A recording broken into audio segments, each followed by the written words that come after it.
നമുക്ക് ഈസി ആയിട്ടൊരു chicken fry ഉണ്ടാക്കിയാലോ. ഇതെൻ്റെ ഉമ്മച്ചിയുടെ സ്വന്തം റെസിപ്പിയും കൂടാണ്.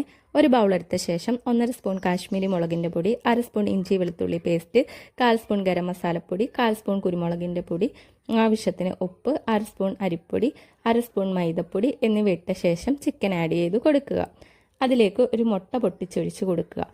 അരമുറി നാരങ്ങയുടെ നീരും കൂടി ഒഴിച്ച ശേഷം ചിക്കൻ നന്നായിട്ട് മിക്സ് ചെയ്ത് കൊടുക്കുക. അരമണിക്കൂർ റെസ്റ്റ് ചെയ്യാൻ വേണ്ടി വെക്കേണ്ടതാണ്. ചിക്കൻ പൊരിക്കാൻ എടുക്കുമ്പോൾ അതിലേക്ക് 1/2 സ്പൂൺ കോൺഫ്ലവർ പൊടിയും കൂടി ആഡ് ചെയ്ത് കൊടുക്കേണ്ടതാണ്. അതൊരു ക്രിസ്പിനെസ്സിന് വേണ്ടിയാണ്. ഇനി ഫ്രൈ പാൻ അടുപ്പത്ത് വെച്ച ശേഷം ആവശ്യത്തിന് ഓയിൽ ഒഴിച്ചു കൊടുത്ത് അതിലേക്ക് 1/2 സ്പൂൺ നെയ്യും കൂടി ഇട്ട ശേഷം ഓയിൽ നന്നായി ചൂടായതിന് ശേഷം ഇതിലേക്ക് ചിക്കൻ ഇട്ട് കൊടുക്കുക. തിരിച്ചും മറിച്ചും മുരിച്ചെടുക്കാവുന്നതാണ്. ശേഷം സെർവ് ചെയ്യുക. ഈ ചിക്കൻ ഫ്രൈക്ക് ഒട്ടും എണ്ണ കുടിച്ചിട്ടില്ല. വീട്ടിൽ ഗസ്റ്റും ഫ്രണ്ട്സും ഒക്കെ വരുമ്പോൾ നമുക്ക് ഈസി ആയിട്ട് ട്രൈ ചെയ്യാൻ പറ്റിയ റെസിപ്പിയും കൂടാണ് ഈ ചിക്കൻ ഫ്രൈ.